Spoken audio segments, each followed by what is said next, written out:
Bonjour à tout le monde, merci d'être avec nous ce matin. Petit message introductif pour vous indiquer que c'est une interview ce matin, qui est organisée dans le cadre de notre programme de l'incubateur, donc notre programme d'accompagnement à destination des marques de mobilier, de décoration et des designers. Donc, bonjour à tous les incubés aussi qui sont avec nous ce matin. Je vais laisser la parole à Karine et Philippe. Juste, je vous indique que vous avez un onglet questions, donc sur le petit tableau de bord à droite de votre écran.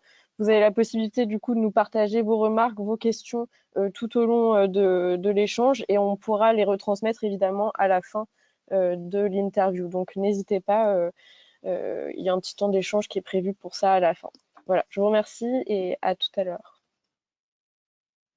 Merci Elise, bonjour à tous et ravie d'être avec vous ce matin, ravie d'être avec Philippe Brocard. Bonjour Philippe. Bonjour Karine. Donc le sujet qui va nous intéresser aujourd'hui, c'est l'avenir des salons professionnels, une problématique qui vous a intéressé pendant quelques années, au moins parce que j'allais dire une dizaine d'années, mais une dizaine d'années, c'est seulement Maisons et Objets, c'est bien ça, il y a eu des antécédents avant. Il y a eu quelques années avant, oui. On va pas donner le nom, mais il y a eu quelques années avant, oui. Juste quand même pour préciser qu'aujourd'hui, vous êtes le dirigeant en France de Material Bank, la plateforme américaine qui accompagne les archis d'intérieur et designers dans le sourcing de leurs matériaux. Ce sont vos nouvelles fonctions et votre nouvelle histoire, mais du coup, vous avez quand même encore un pied dans les salons professionnels, mais par une autre porte. Non, je suis un exposant potentiel sur les salons.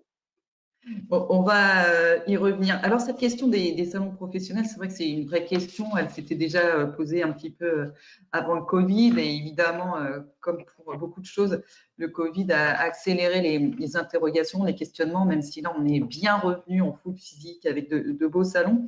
N'empêche que je crois que selon certaines études, en tout cas pour certains salons professionnels, on a quand même une certaine baisse du visitorat, parfois autour de 20 à 25%. Et donc, s'il y a moins de visiteurs, il y a moins de retombées pour les exposants, donc moins d'exposants l'année d'après, l'année suivante, et finalement, moins d'intérêt pour les visiteurs. C'est un cercle vicieux qui peut s'installer. Alors, comment éviter ceci? Quelles sont les interrogations? Comment faire en sorte que les salons gardent leur particularité et continuent d'exister? Mais je crois qu'ils sont pas mal résilients.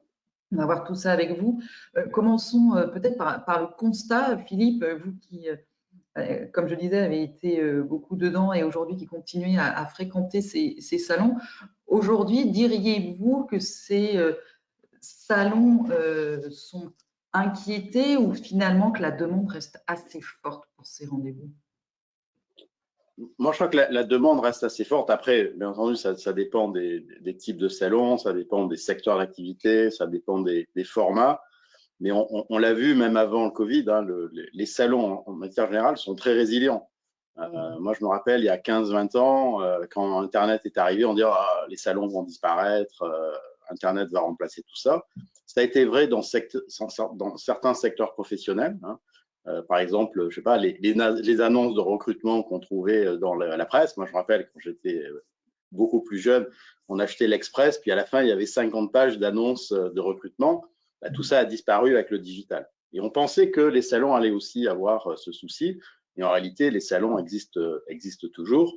On le voit à Paris, on a la chance d'avoir des grèves, des gilets jaunes, des attentats. Et à chaque fois, on se dit, bah oui, mais là, c'est terminé, les salons ne vont pas survivre. On a eu le Covid, pareil. Ah bah oui, après le Covid, les gens ont pris des habitudes. En réalité, non. La plupart des salons se sont relancés. Alors certes, peut-être selon les secteurs, avec pas forcément les mêmes chiffres, les mêmes exposants, les mêmes surfaces, etc. Mais en tous les cas, ils continuent à se développer. Donc c'est quand même un média qui est extrêmement résilient. Et du côté, c'est vraiment la rencontre physique qui est recherchée ou un petit peu plus. Mais bien sûr, il y a tout cet aspect physique. Donc, ça veut dire que quand on est sur des salons d'éco-ameublement, on peut toucher. Aussi, on peut mieux se rendre compte des couleurs. C'est vraiment ça le point principal. Moi, j'ai toujours pensé qu'il y avait, oui, il y a effectivement le fait de pouvoir toucher les produits, de pouvoir les voir en réel, mais il y a surtout la rencontre physique. Quand je suis sur le digital, ok, je vois des produits, je chatte, j'envoie des mails, mais je n'ai pas la relation directe avec les dirigeants. Et sur un salon, ce qui fait la force d'un salon, c'est justement cette mise en relation physique, où peut-être je vais avoir 2 stands qui ont à peu près les mêmes produits, qui ont à peu près les mêmes spécificités, mais je vais avoir un bon fit avec le dirigeant d'une des entreprises. C'est ça qui va me donner envie de travailler avec lui. Donc, il y a cet aspect de mise en relation physique qui est très, très fort sur les salons. Et je pense que c'est une des raisons pour lesquelles les salons continuent d'exister et dans certains cas continuent à se développer. C'est vraiment cette interaction face à face et ce relationnel qui se crée et qu'on peut difficilement avoir sur d'autres médias. En revanche, force est de constater, et vous l'avez dit entre les lignes, qu'il faut un petit peu se réinventer, se renouveler, se remettre en question. Et c'est ce qui est vraiment important. Commençons peut-être par ce que vous avez soulevé sur la question du digital. Ouais, alors aujourd'hui, c'est vrai que quand un industriel ou un entrepreneur regarde quelles sont les différentes possibilités de se faire connaître, de développer son business, les options, elles sont beaucoup plus importantes qu'il y a 10 ou 15 ans. Il y a 10 ou 15 ans, bon, on faisait un salon professionnel, on faisait 2-3 pages de pub dans un magazine et puis on y allait, quoi. On avait notre équipe de commerciaux. Aujourd'hui, les formats évoluent énormément. Donc, il y a le digital qui est arrivé, bien entendu, qui permet tout au long de l'année de pouvoir entretenir des relations. Les formats de salon ont aussi énormément évolué. Sont arrivés, par exemple, les formats de rendez-vous d'affaires ou de one-to-one. Dans cet écosystème, on va dire, de mise en relation, il y a aussi des événements type conférence, il y a des événements type award. Donc, il y a énormément de possibilités aujourd'hui pour l'industriel de se développer sur ce concept de mise en relation ou d'événementiel. Donc, le salon tel qu'il était avant, très figé, une fois par an, une fois tous les 2 ans, je prends mon stand, j'ai des visiteurs, etc. Là, oui, ça devient compliqué si on reste sur ces formats-là. Donc, les organisateurs de salons doivent vraiment faire cet effort de pouvoir offrir des alternatives pour pouvoir répondre aux attentes des clients.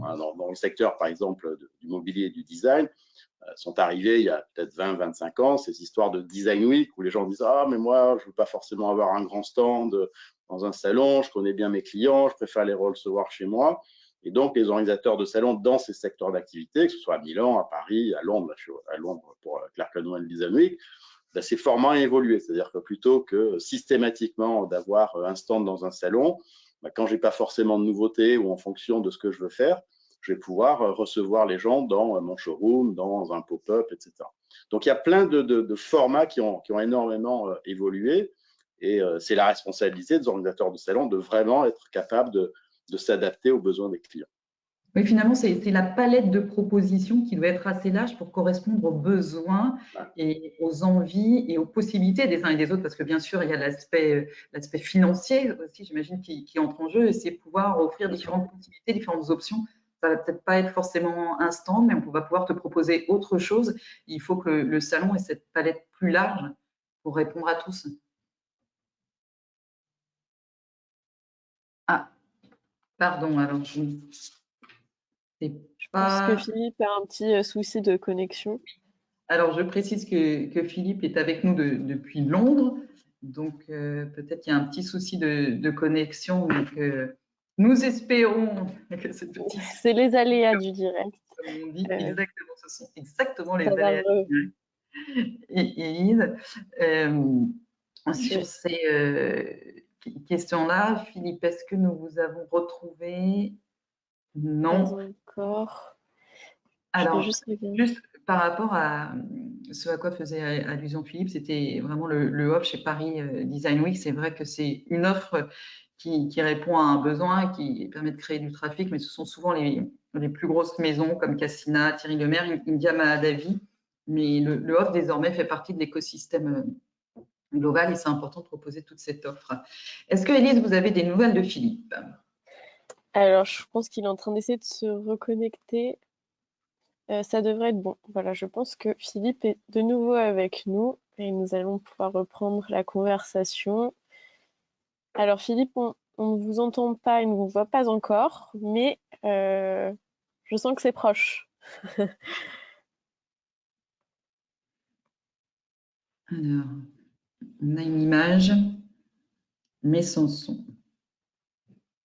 Donc c'est vrai que je pense que ça va être une question importante justement. Ah, ça y est, je crois que Philippe est là. Bon, Philippe, est-ce que vous nous entendez? Oui, je Super. vous entends. C'est Bon. moi qui ai été déconnecté? Oui, Oui, c'est vous qui êtes parti Ah, et qui parce êtes que, revenu ok, parce que je continue à à m'entendre, mais discuter. je n'entendais plus Karine. Ok. Bon, Désolé. on va J'espère que pouvoir ça va reprendre, pas fonctionner. de soucis. Ouais. parfait.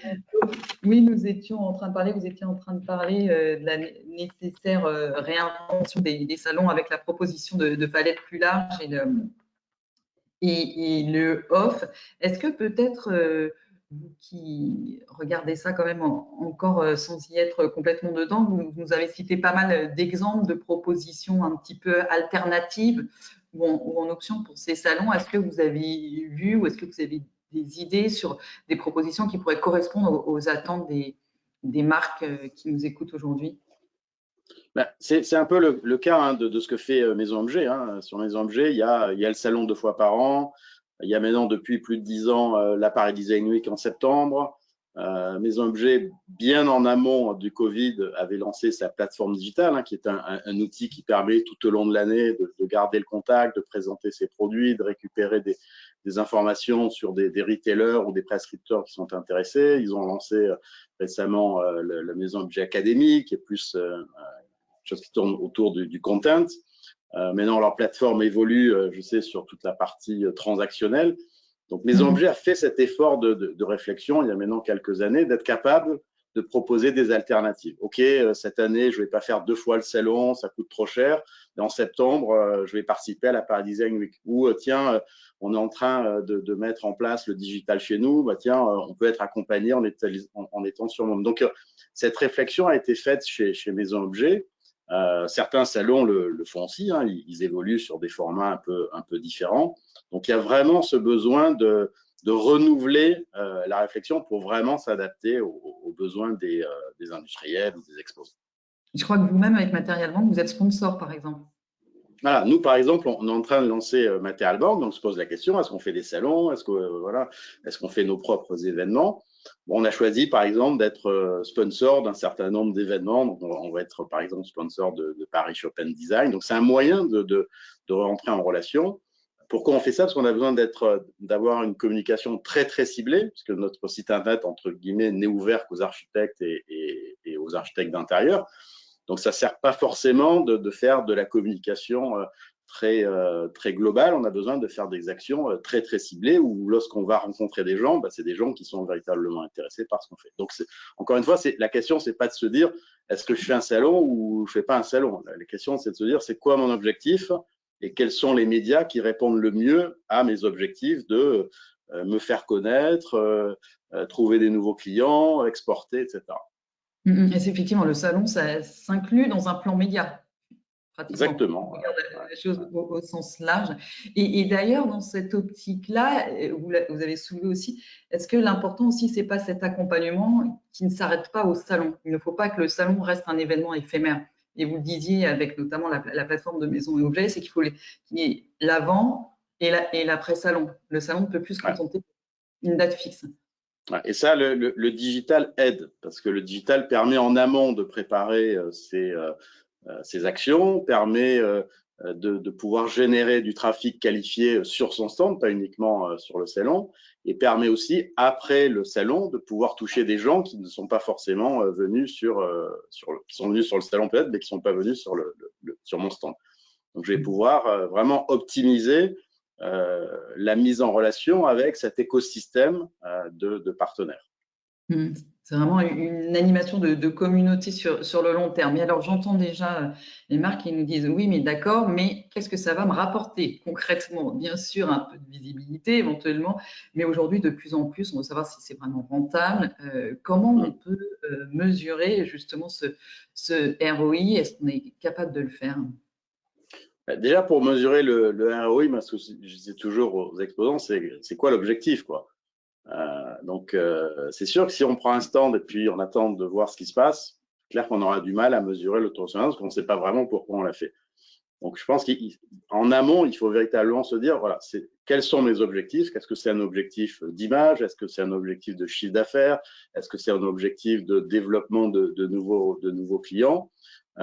Quels sont les profils que je cherche à rencontrer? Est-ce que c'est plutôt des Français? Est-ce que c'est plutôt des étrangers? Dans le cadre d'un salon du meuble, est-ce que c'est plutôt des retailers ou est-ce que c'est plutôt des prescripteurs? Donc, il y a un vrai travail en amont qui est de dire, voilà, pourquoi je fais le salon? Quels sont mes objectifs? Et une fois que j'ai fixé ces objectifs, ben à la fin, je vais pouvoir dire, oui, je les ai atteints ou je les ai pas atteints. Si mon objectif, n'importe quoi, c'est avant tout de trouver des clients internationaux, ben, si à la fin du salon, mes 150 contacts, c'est des Français, l'objectif n'a pas été atteint. Si mon objectif, c'est de dire, tiens, cette année, la moitié des visiteurs que je veux avoir, c'est des prescripteurs, je vais pouvoir le mesurer. Et en amont, si mon objectif, c'est d'entrer des prescripteurs, peut-être que je vais devoir mettre en avant des actions avant le salon pour solliciter des prescripteurs pour qu'ils viennent me voir sur mon site. Donc, je pense que ça, c'est vraiment un sujet. Le retour sur l'investissement a toujours été un élément important dans les salons. Après, selon les salons, c'est plus ou moins compliqué.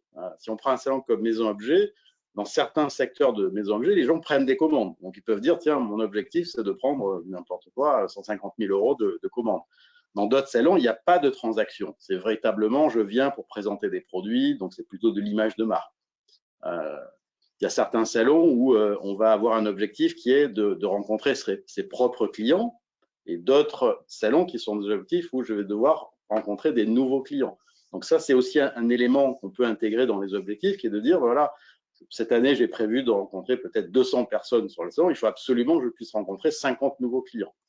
Donc, c'est tout ce travail-là qui est vraiment important et qui souvent, parce qu'on parle des organisateurs, mais souvent ce travail-là n'est pas forcément toujours fait par les exposants. Mais donc, très important de bien se renseigner sur le salon, de bien se renseigner sur ses objectifs. En amont, ce que vous conseillez aussi, c'est d'aller faire un tour sur les salons qui peuvent nous intéresser, notamment par exemple à l'étranger ou sur des salons plus petits, à se poser la question, est-ce qu'on fait le très gros salon et puis un plus petit à côté? C'est vraiment y aller et se renseigner au maximum, quoi. Ben là encore, c'est toujours par rapport à des objectifs. N'importe quoi. Si mon objectif, c'est le marché américain, peut-être que c'est plus efficace d'aller faire un salon aux États-Unis plutôt d'aller faire un salon même international en Europe. Mais là encore, c'est quoi l'objectif? C'est pas uniquement de dire je vais faire un salon. L'objectif, c'est de me développer sur un marché, sur un segment de clientèle, etc. Et en fonction de ça, je vais pouvoir analyser quel est le meilleur média, c'est peut-être pas le salon, et quel est le meilleur salon par rapport à cet objectif-là, si mon objectif, c'est véritablement d'y aller en physique parce que j'ai besoin de présenter mes produits. Juste, je retrouvais un article sur Maison Objet, il disait des centaines de milliers de contacts sont pris qui débouchent généralement sur des commandes pour un montant estimé à 2 milliards d'euros. Bon, je sais pas, mais en tout cas… Non, mais Maison Objet est un des rares salons où, pas sur tous les secteurs d'activité, mais sur beaucoup de secteurs d'activité sur Maison Objet, il y a des commandes. À la fin du salon, je peux dire, tiens, j'ai fait X centaines de milliers, voire quelques millions d'euros de chiffre d'affaires. Donc là, le retour sur investissement, il est facile à calculer. Moi, il y a des gros clients sur Maison Objet qui peuvent vous dire, voilà, mon objectif sur cette session, c'est de faire X millions de commandes et à la fin du salon, vous allez les voir, ils bipent tous les produits avec leur lecteur de code barre. Ils peuvent vous dire à la fin du salon combien ils ont réalisé de chiffre d'affaires. C'est pas vrai sur tous les secteurs, parce qu'il y a des secteurs de Maison Bleue, il n'y a pas forcément des prises de commandes, on est plus dans la construction d'un réseau de distribution. Mais à partir de que conseilleriez-vous, Philippe, à partir de quelle taille d'entreprise, quelle maturité d'entreprise il est intéressant d'aller sur le salon, au-delà de l'aspect financier? Imaginons que nous avons l'argent, à partir de quel moment? Bon, moi je pense que quand on démarre une entreprise et qu'on a des ambitions et qu'on veut se développer, il n'y a pas meilleur outil qu'un salon, parce que c'est le moyen en très peu de temps de pouvoir rencontrer un maximum de clients. Bon, il s'avère que par hasard, hier soir, on organisait un événement à Londres et j'étais avec une personne de petite structure qui est dans le secteur du meuble, qui ne fait plus Maison Objet depuis peut-être, je sais pas, 2-3 sessions, mais qui me disait que quand ils ont démarré, tous leurs clients, ils les ont rencontrés pour la première fois à Maison Objet, Le Bon Marché, Selfridges, etc. C'est-à-dire qu'il n'y a pas mieux qu'un salon professionnel quand on démarre et qu'on a un peu d'ambition, qu'on veut vraiment se développer. Après, les objectifs peuvent être un peu différents. C'est-à-dire que quand j'ai créé mon réseau de distribution un petit peu partout, je deviens un petit peu plus sélectif, il y a peut-être d'autres options, il y a peut-être d'autres manières de se présenter. Mais oui, quand on démarre une entreprise, s'il y a un bon salon dans son pays, autant le faire, parce qu'il n'y a pas meilleur retour sur investissement qu'un média de ce type-là. Et justement, en matière toujours de retour sur un investissement, je discutais avec une petite entreprise française qui n'est pas forcément dans la décoration, l'ameublement, mais qui doit correspondre à des entreprises qui nous écoutent, où finalement elle disait, notamment pour des salons aux États-Unis, elle a dit mais il faut être persévérant et récurrent, c'est-à-dire c'est pas forcément la première année, c'est peut-être la deuxième, voire la troisième année que l'on a vraiment les retombées, quoi, une fois qu'on nous a bien identifiés. Bien sûr, moi je pense que oui, quand on a décidé, qu'on a choisi le salon qui va nous accompagner dans notre développement, oui, ça sert à rien de le faire un one shot. Il faut être présent pendant peut-être 3, 4, 5 ans parce que les visiteurs vous voient, vous revoient, ils prennent confiance. Ils disent tiens, ils étaient là la dernière fois, ils sont encore ici. Alors que si vous ne faites qu'une seule fois, bon, après vous avez l'impression de disparaître un peu de la nature, quoi. Donc oui, il faut être un peu persévérant. Souvent c'est 4, 5 ans.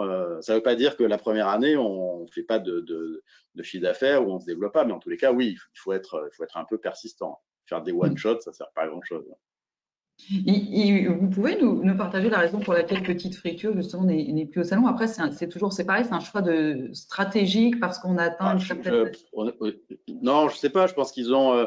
voilà, ils avaient fait le salon pendant longtemps. Hein. Je pense qu'ils ont fait le salon au moins pendant 10 ans, 2 fois par an, etc. Et je pense qu'après, peut-être que voilà, ils ont créé leur réseau de distribution. Je pense qu'ils ont une distribution aujourd'hui qui est assez sélective, donc ils font attention. Puis après, je sais pas, ils ont investi dans un nouveau showroom, donc c'est peut-être pas le bon moment pour refaire un salon, mais ils le referont peut-être dans un an ou deux. Donc voilà, je pense qu'il y a aussi il y avait cette habitude avant de dire voilà, chaque année il y a le salon, ben on le fait. Puis comme on le disait tout à l'heure, il n'y avait pas forcément d'objectif.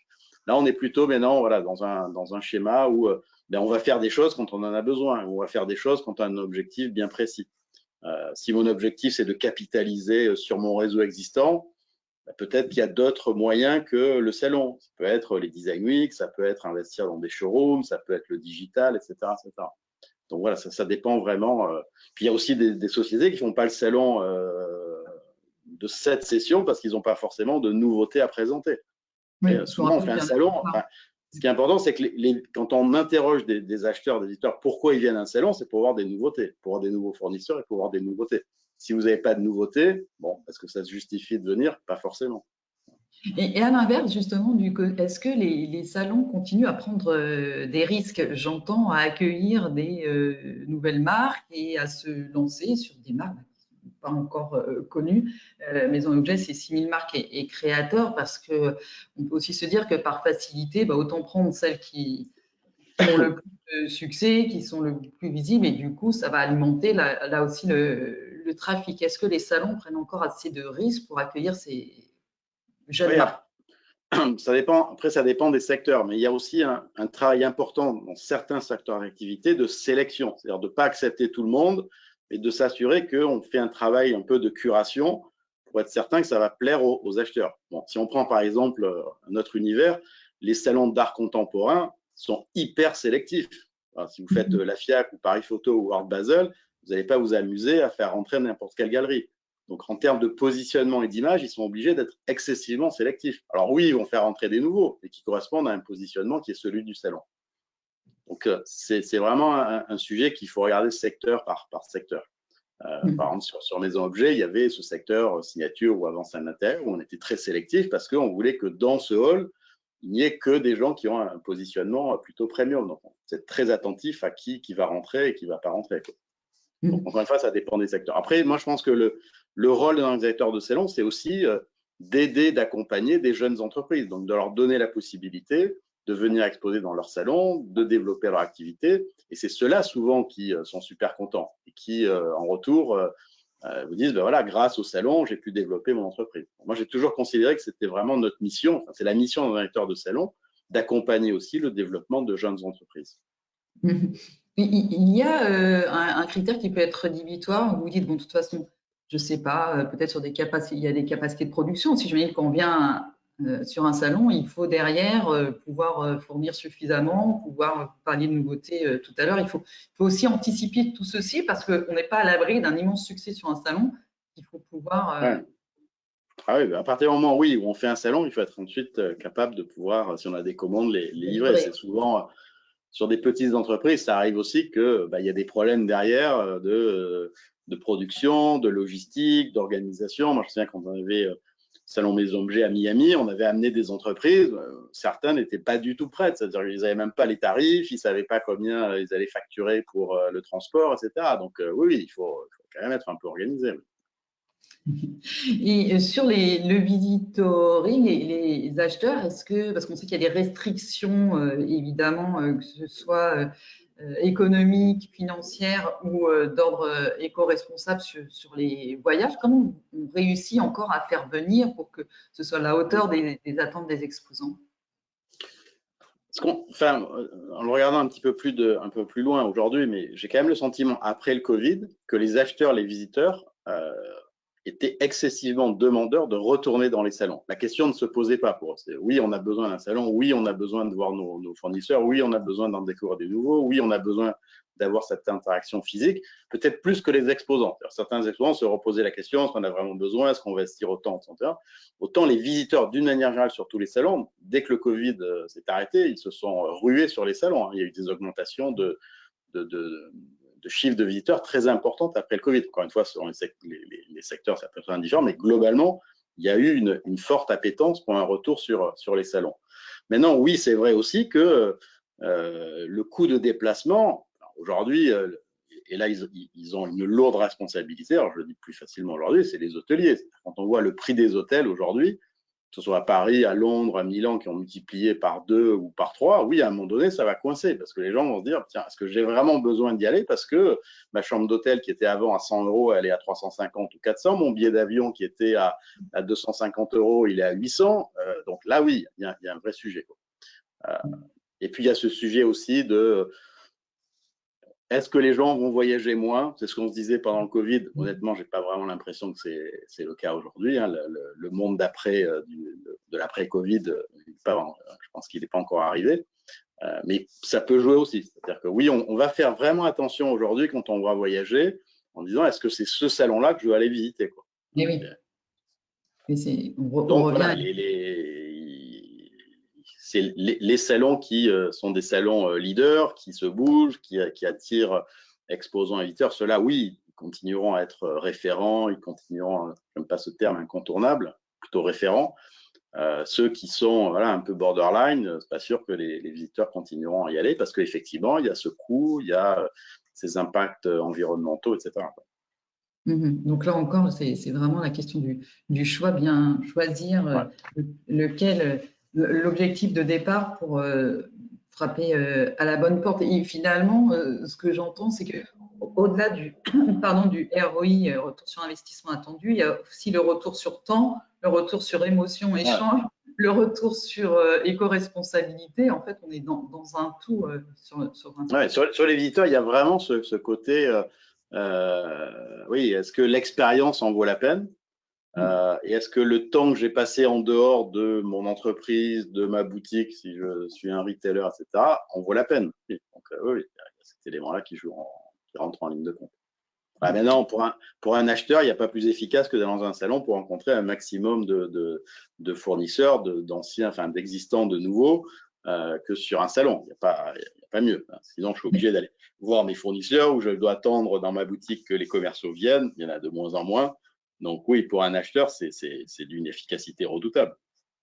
Et vous qui êtes de l'autre côté justement aujourd'hui, comment vous appréhendez cet aspect-là? Parce que j'imagine que vous en étiez convaincu avant, quand vous étiez aux manettes de maison et objets, mais quand vous entrez justement désormais non plus pas. Il faut entrer par la porte. Quelle vision justement vous avez? Est-ce que vous percevez ça un petit peu différemment? Oui, comme toute entreprise, on regarde, voilà, on a des objectifs, on a des cibles qu'on a bien identifiées. Quels sont, de manière générale, les médias qui nous permettent de faire ça le mieux possible. Donc, et vous préparez énormément en amont la venue sur le salon, mais déjà peut-être par des prises de contact. En fait, on n'arrive pas en salon en se disant, bon, voyons qui je vais rencontrer. Oui, bien sûr. Ouais.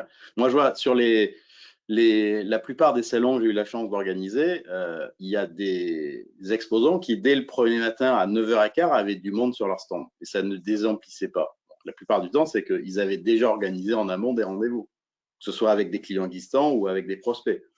Donc, oui, la préparation en amont, elle est capitale, si on veut vraiment optimiser, quoi. C'est pas, j'arrive sur le stand et puis, par chance, il va y avoir quelqu'un qui sera top. Alors, ça existe aussi. Ce qu'on aime bien dans les salons, c'est la sérendipité. C'est-à-dire que par hasard, ça arrive des fois. Par hasard, on a un gars qui, pendant 20 ans, va nous aider à développer notre business à Taïwan. Il y a eu des cas comme ça. Hein, donc ça, la sérendipité, un peu le hasard, est un élément fort dans les salons. Ou dans une allée, ou en allant prendre un sandwich ou un café, vous allez rencontrer quelqu'un que vous n'avez pas vu depuis 20 ans, et puis boum, vous allez créer un relationnel très fort avec lui. Donc oui, c'est un élément aussi qui est très très important dans les salons. Mais ça empêche que, voilà, il faut quand même faire un peu de préparation et s'assurer que on va pouvoir remplir le planning de rendez-vous déjà pendant le salon. Et d'où c'est ce que vous nous disiez au départ, l'importance de la rencontre physique qui peut être inattendue, opportune. Et c'est vraiment cette idée, je pense peut-être pour conclure, c'est vraiment cette idée de salon, c'est une marketplace physique en fait. Oui. C'est bien ça aujourd'hui. Je dirais que c'est plutôt le digital qui est une marketplace online. Parce que le salon en tant que tel, c'est une marketplace. C'est vraiment la rencontre de l'offre et de la demande, et c'est le digital qui est arrivé après. Donc, c'était déjà, on n'appelait pas ça une marketplace, mais un salon, c'est une marketplace quelque part. Est-ce qu'à un moment donné, parfois qui est transactionnel, parce qu'il peut y avoir des prises de commande. Et est-ce qu'à un moment donné, justement, peut-être que certains salons le font, d'ailleurs, on ne pourrait pas imaginer, vous savez, ces fameuses propositions logicielles, applications de mise en relation qui permet de faire matcher finalement les acheteurs, les vendeurs, enfin, etc.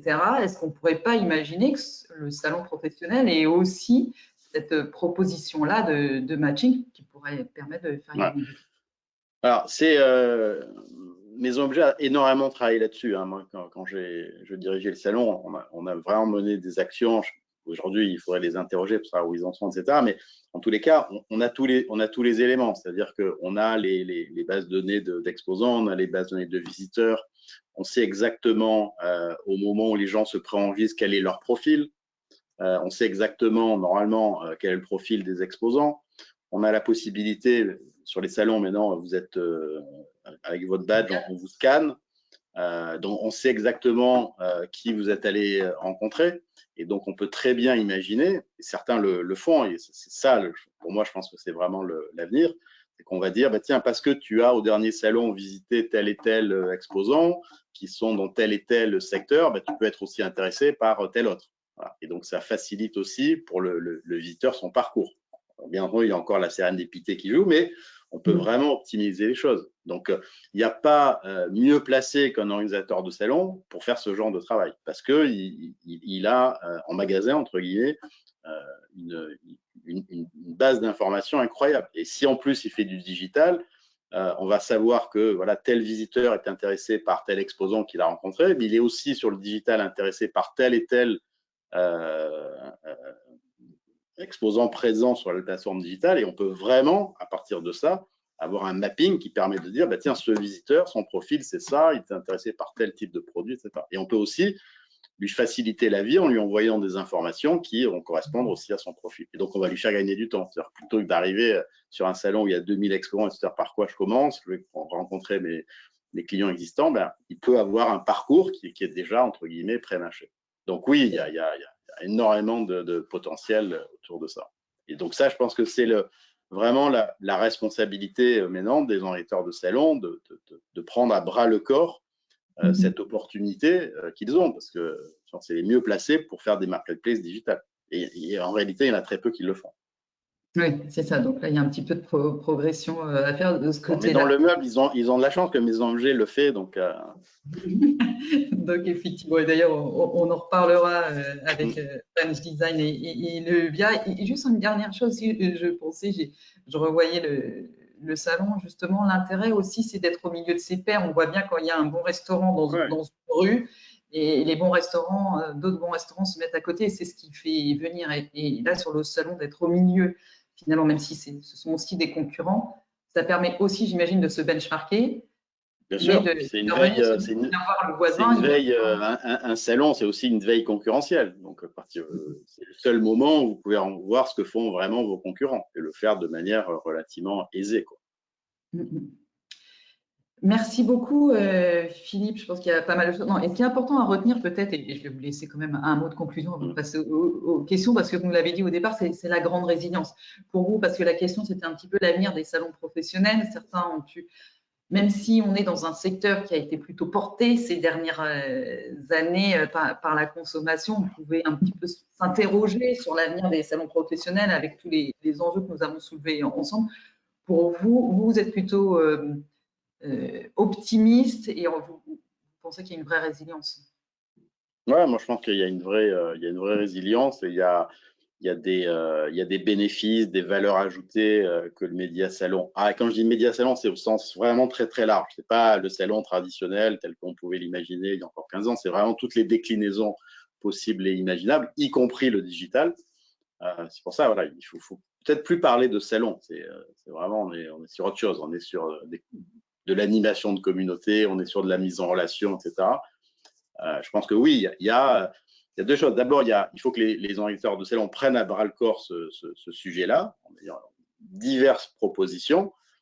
Et il y a aussi la responsabilité des fabricants et des exposants. C'est-à-dire que si eux-mêmes disent voilà, on fait plus de salon, bah, c'est clair que le truc va plus marcher. Donc, je pense qu'il y a un vrai partenariat entre les organisateurs de salon qui imaginent des nouvelles formules qui correspondent aux besoins des exposants, mais aussi je pense que les fabricants doivent aussi se mobiliser en disant ben voilà, on va travailler ensemble avec l'organisateur de salon pour pouvoir imaginer des choses qui nous correspondent et sur lesquelles on va pouvoir se développer. Et peut-être que ce n'est pas le salon traditionnel tel qu'on l'imaginait. Donc, il y a vraiment un travail de coopération qu'il faut imaginer entre les organisateurs d'événements ou de mise en relation, etc., et les industriels ou les entreprises du secteur. Je pense qu'il y a énormément de choses à faire ensemble.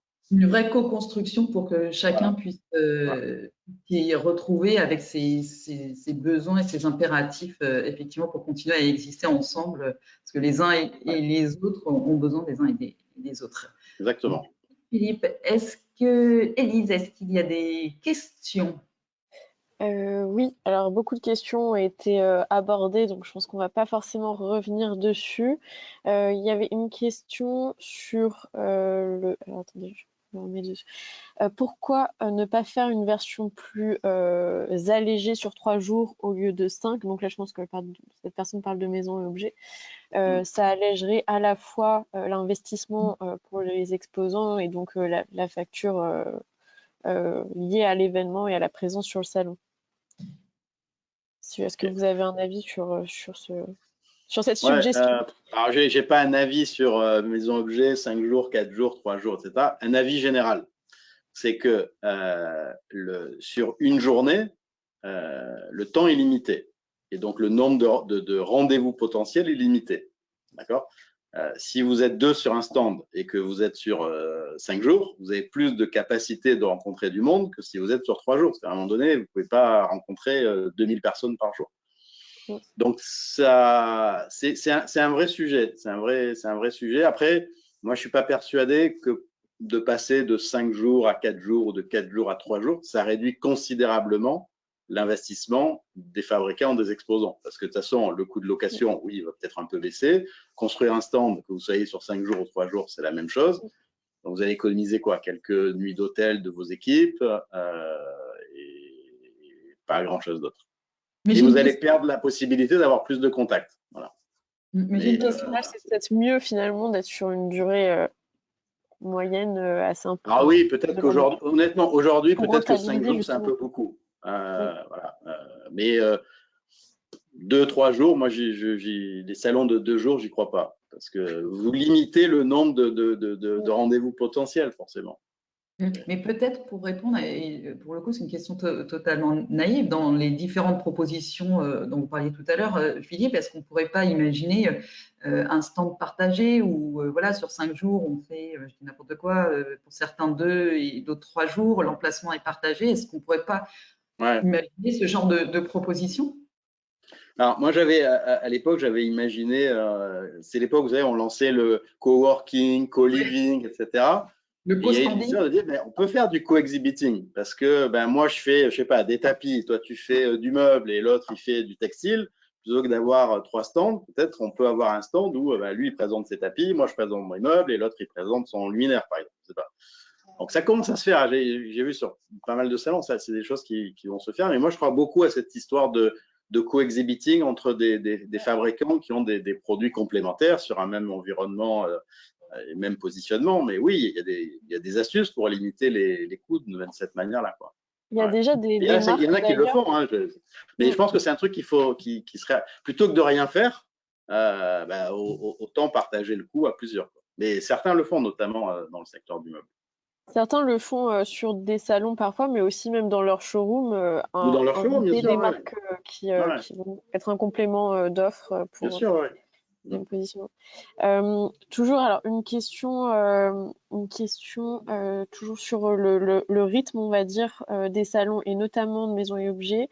La personne donc nous dit que Maisons et Objets donc, est peut-être le seul à proposer 2 sessions par an aujourd'hui. Mm. Compte tenu du contexte actuel qu'on a pu décrire, est-ce que ce rythme est toujours tenable à l'avenir? Et si oui, à quelles conditions selon vous? Bah, ça, c'est un sujet, complexe. Bien entendu, cette question-là, tout le monde se la pose. Bon, le première chose, c'est qu'il y a des gens, si Maison Objet arrête de faire 2 fois par an, il y a peut-être 40% des exposants qui se trouvent dans une situation difficile, notamment sur toute la partie objet, ou sur le salon, ils viennent, ils prennent des commandes. Donc, si vous leur enlevez un salon, il y a la moitié du chiffre d'affaires, parfois, qui peut disparaître. Donc, vous les mettez en danger. Après, il y a des gens qui disent, ah ben non, s'il n'y en a qu'un, moi, je préfère janvier. Et puis, il y a l'autre qui dit, ben non, s'il n'y en a qu'un, moi, je préfère septembre. Donc, honnêtement, c'est un sujet qui est très compliqué. Mais non, nous, à l'époque, ce qu'on disait, ils doivent certainement le dire, c'est, ben, si vous voulez en faire qu'un, vous vous inscrivez qu'à un seul salon. Vous faites que janvier ou que septembre. Mais encore une fois, le vrai sujet, c'est qu'il y a certaines entreprises qui ont vraiment besoin d'avoir 2 salons par an parce qu'ils ont un rythme de collection qui correspond à ça et pour eux, c'est un moyen de faire du chiffre d'affaires. Et encore une fois, si on doit en choisir un, bah, vous allez avoir la moitié qui disent moi je préfère janvier et l'autre qui dit moi je préfère septembre. Donc, Okay. Le dilemme toujours.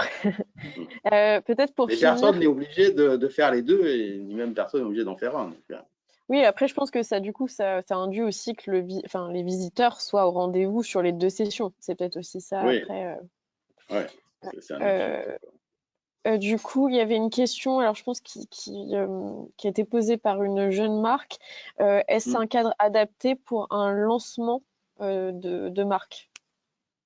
Oui, enfin honnêtement, c'est un moyen aussi extraordinaire de tester ses produits. C'est-à-dire que quand vous créez votre boîte, je sais pas, vous créez je sais pas, un objet ou un vase ou je sais pas quoi, vous êtes seul. Vous pouvez le montrer à vos amis, vous pouvez le montrer à votre famille, mais bon, le retour, vous l'avez pas.